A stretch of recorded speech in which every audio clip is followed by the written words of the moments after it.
Hi, my name is Nicole and I'm a wedding photographer in Toronto, Ontario. I've been a wedding photographer for the past 10 years and I thought I would create a video to let you know how to become a second photographer.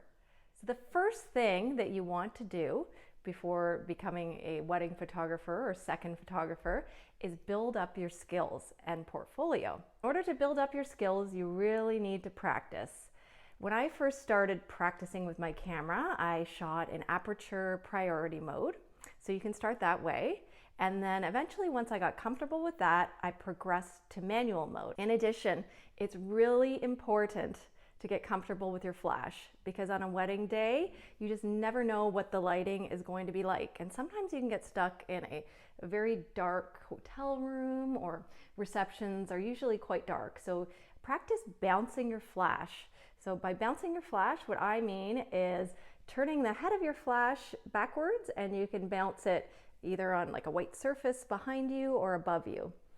Another thing you can do to start building up your portfolio is to arrange a styled shoot. A styled shoot is essentially like a little mini wedding that you put together yourself and then you photograph it. So you find a couple who will be the bride and groom. You can borrow some clothing, reach out to some vendors in your area. When you've got it all set up, take some pictures that can be the start of your portfolio.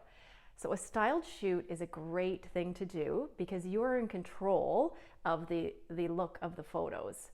And by doing that and then posting those photos or putting those photos out there, you will likely attract couples with a similar vibe to those photos. So you can essentially target your ideal customer. Something else you can do to build your portfolio is set up engagement sessions.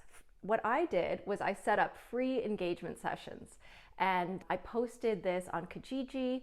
So this really helped me a lot because I got more comfortable posing people. I got beautiful images that I could show potential clients or other photographers to start second shooting.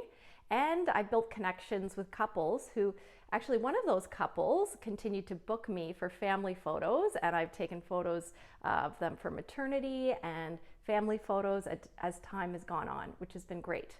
The next step is you need to show your work. So there's a few ways you could do this, and I would recommend a simple way is just to start an Instagram account. Start posting regularly, putting all your best photos out there.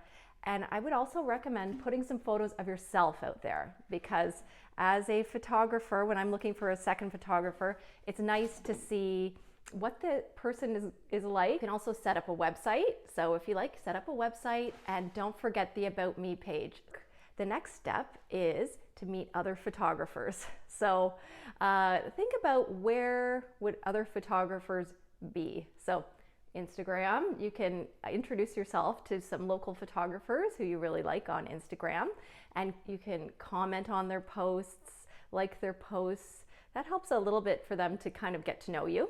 Also, reach out to them and send them an email. You can include a link to your portfolio and then also list out all of your equipment. That is helpful. I also like it if people let me know if they have a car or access to transportation. There's another thing you can do that I did when I first started that was extremely helpful. You can find if there's a wedding show in your community. I showed up to the wedding show, I got dressed up, so dress up to look nice and professional, and I had printed some business cards with a link to my Instagram with my portfolio on it. And then there were so many photographers at this bridal show.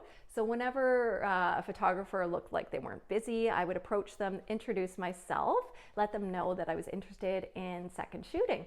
So I found for me that was extremely helpful because it is really nice to meet someone face to face. You get a lot more information about someone when you meet them face to face. And that's how I got my first second shooting job. If there's a way you could meet photographers face to face and kind of get to know them, I would definitely recommend that.